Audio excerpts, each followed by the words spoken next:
it, not ourselves today, because what day is it, Taylor? It's US election day.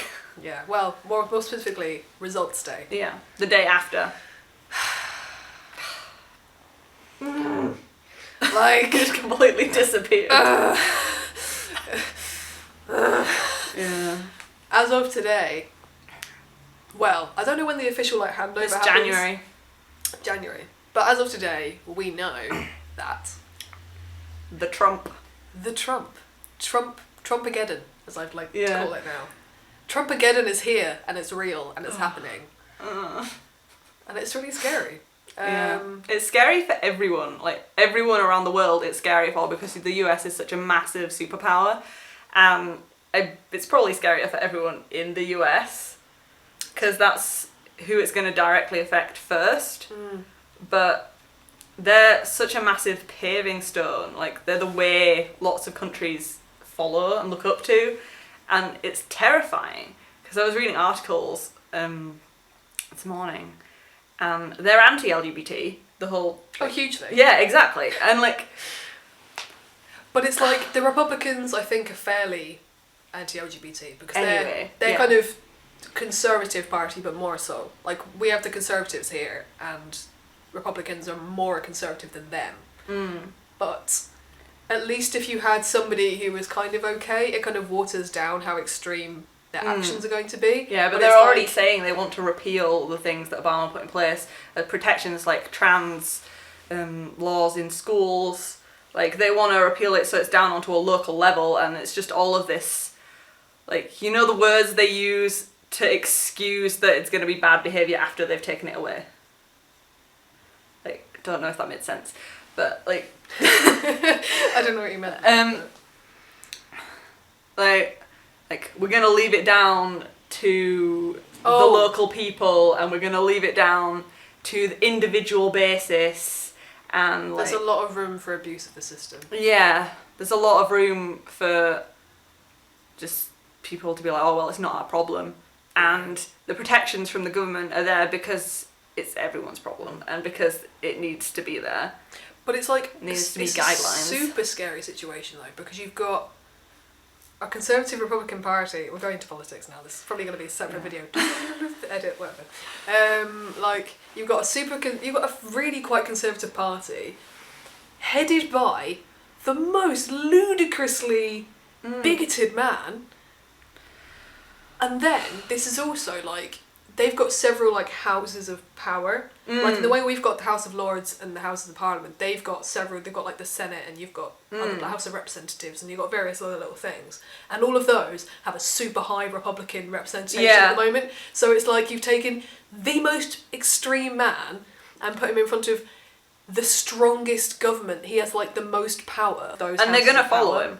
Yeah. Well, he said in one of the debates, he was literally like, I've got like these people all lined up, I'm going to move them all in there, pop them in there, and they're going to do exactly as I tell them, and I'm going to have marriage equality out of here so fast. It's like, what? This is terrifying.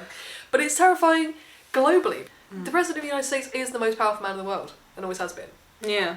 You know, it is a terrifying amount of power as it is. You know, it's such a huge population, it's such a huge military force, it's such a huge massive economy. Responsibility. If they pull out of anything, he wants to pull out of NATO.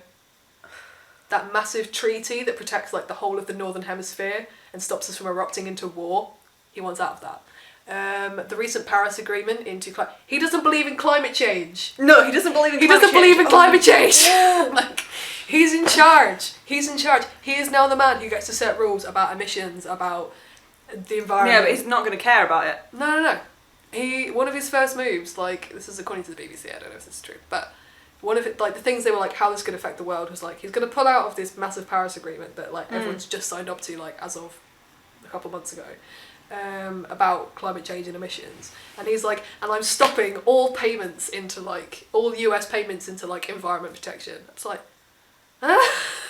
he's like, that's where he's like, I'm going to save money here, you know? Yeah. I'm not going to tax guns or like, you know, make, you know, businesses pay more tax or like make things less corrupt. No. I'm just going to stop us paying anything good towards the environment, and that's where we're going to save money. It's like, I'm going to destroy the world systematically. But that's it, like, he's such a nut job, and now he is the most powerful person on the planet. Yeah, no, I'm a little I'm bit... like, shaking. Yeah, and it's terrifying because myself and Taylor were in Florida 7 months ago. Yeah. 7 and a bit months ago.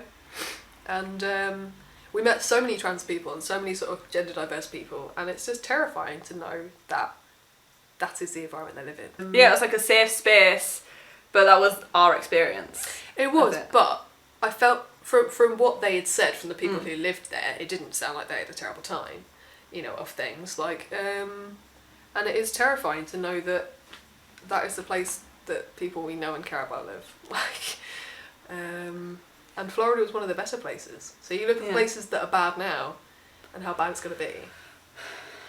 It's just an excuse, really. Like, you look at the aftermath of Brexit and all of the hate crimes on the rise. Well, it's going to be that, but on a global level, and on, like, how much bigger is the US to the UK? Like, they're going to have this excuse. The UK is the size of, like, a state. Like, so, like, 50 times the UK. And the population is so much bigger. Having a leader, for instance, our leader is not particularly LGBT friendly either, but if you get somebody who's being vocal in a negative way and then you allow them to do it, it sets a precedent for everybody else. It's not like that person's being like, go out there and beat up the homos, you know, but if they're allowed to be ridiculous and they're allowed to pass things and they're allowed to spout off this hatred and hating material, it sets the precedent for what's acceptable for everyone else to do. But in one of his rallies, didn't he just say, oh, get that person out of here, and they, like, mobbed them? Yeah. So he could do that He on did such a that bigger level. to a small boy with cerebral palsy who was in a wheelchair. Yeah. He was just there with a Clinton sign. No, actually, it wasn't even a Clinton sign. It was a sign saying that horrible... Do you remember when he was interviewed by a guy in a wheelchair and then he didn't like what the guy had replied and he was like doing a horrible impression of like the guy's tremors or something? Went to protest and say that's not really acceptable for you to do as a political figure, and they got turfed out and they shoved this boy out of the venue. It's insane. But yeah, so it's like a dark day today. Everyone's feeling really in more than gloomy. one way. I spoke to my friend Rachel, who's in Florida, Yeah. who lives in Florida, and she woke me up with the text. Well, not woke me up with the text, but the first text she sent me after she woke up was just FML. And I really fear for those people. And you think about how much of our media and how much of our TV and how much of our films comes out of America. Because all of the queer-centric media that we have is American, pretty much, you know. All the stuff that we get very little, and what we do get is quite American. And I don't know if that's going to exist. No. I mean, people will still keep fighting back and still making things. But it's going to be so much harder. You're going to have to fight for everything. Because, you know, like, you have to do a certain amount of fighting and then the government takes notice. Yeah. Now it's going to be like... Ignore. You're going to have to go so much further. Yeah. And do so much yourself. Family planning, gone. LGBT resource centres, gone. Support centres, gone. Like, immigration, gone. Any undocumented migrants right now? Gone. Like, stuffed. Environment. Hey, let's build a wall. Mental health, gone. Access for trans people to transition. I think Obama put a lot of pressure on insurance companies to allow people to transition. On insurance, there's going to be none of that now. Like, that pressure's not going to be there. They're going to be like, oh, we don't. What does that even mean for people on T who get it through insurance? I don't know. I don't know what it means for anybody. Yeah, that's the thing. Like, there's a lot of uncertainty, and like how scared we are, and our group of friends are, and everybody on Facebook. Facebook's been crazy today. The fear that is felt here, I can't even imagine what it's like to be a queer person in America right now. I send you my very sincerest wishes that you are okay and that the next 4 years it's not going to be too terrible. It's grim. Absolutely grim. it's a grey day. Yeah. So we're not 100% with it today, because this just erupts. I've been up since... I'd set my alarm to get up at 4 to watch it, and I slept through. But I woke up at 6 and I watched the last few votes come in. He was in the lead when I woke up, so. Yeah. Getting cold now. Like his heart. It's like a laugh or cry situation though, isn't it? Yeah. It's grim. It's absolutely terrible. I'm gonna walk away. It's a sad day. My mother woke me up with a text today that just said, it's a sad day for the world. Yeah. And that kind of sums it up. My mum hasn't messaged me. Oh. It's gonna time out. Yeah. Oh. Okay. Goodbye.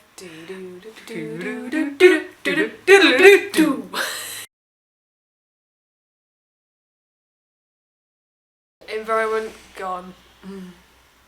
Safety gone. Russia. What? Oh jeez.